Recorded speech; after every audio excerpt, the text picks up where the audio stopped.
boys and girls. I'm Mrs. Dietler, and I am Mrs. Crotty's mom, and that means I'm also related to Mr. Crotty. I'm his mother-in-law. I used to be a teacher at Alamo School, so I love to read stories, and I have one called Pete the Cat Checks Out the Library. This book is by James Dean. The library says, "Quiet, please." Pete's mom is taking him to the library for the first time. The librarian gives Pete his very own library card. "Cool," says Pete. The librarian smiles. Time for the tour. The librarian takes Pete through the library. There is a big desk where people wait to check out books. Pete sees some of his friends reading at a long table. It is very peaceful and quiet. How relaxing. The librarian takes Pete to her favorite room. There are lots of Pete-sized chairs and tables and shelves. There are books of every shape, size, and color. "What do I do now?" Pete asks. "Now you read a book," the librarian says. "Which book should I read?" asks Pete. "You can read any book you like," says the librarian. Pete looks around. There are so many books.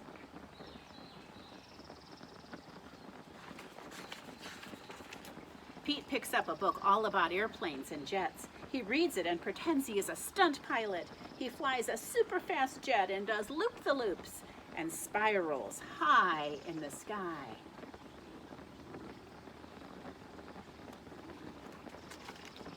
Then Pete finds a book about dragons, wizards, and unicorns on the cover.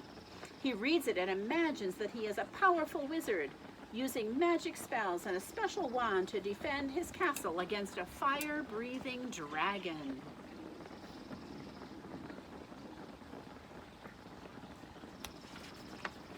Next, Pete opens up a book about spiders and insects. He reads it and imagines that he is a scientist studying all types of critters in the wild. He has to be very still to study some critters and very fast to study others. Do you see which one he's slow to study and which one he has to be fast to catch? Then Pete chooses a book with all sorts of scary monsters on the cover. It is a book of fairy tales. Pete reads it and pretends that he is in a dark, spooky forest trying to outsmart a big bad wolf. Pete puts that book back on the shelf. It is too scary.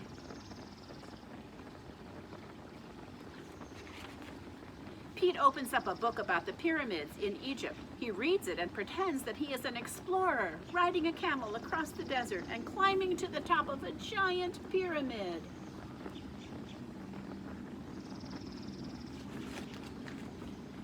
Next, Pete picks up a book with all sorts of robots on the cover. He reads it and imagines that he is a robot at a robot dance party. His arms and legs make whizzing sounds when he moves. When Robot Pete speaks, he says, "Bleep, bloop, bleep."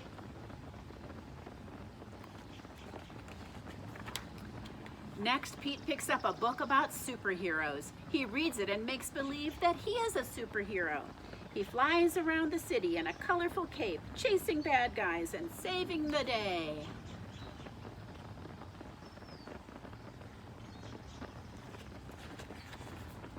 Then Pete opens a big book about the ocean and all its creatures. He reads it and imagines that he is a scientist in a submarine deep in the Atlantic Ocean, looking for whales, squids, and sharks. There are so many wonderful books to read at the library. Pete can be whatever he imagines with a book. Reading is super groovy. Now, boys and girls, you might have to be clever to find new books to read while you're at home. You can read books on RazKids and Tumble Books. Those are on the school website. You can also read books along with the library if you go to the library website. Audible is giving free memberships during the school closure so that you can listen to books. And is it Storyline, the other one? There's one called Storyline where you can get some books to read too. So find ways to read online. Parents, there's an Instagram book called, I think it's Save the Stories or Save with Stories, that Jennifer Garner has many famous people and not so famous people reading stories to kids, and they're books you're familiar with. So check out Jennifer Garner's Instagram page. Thanks, bye.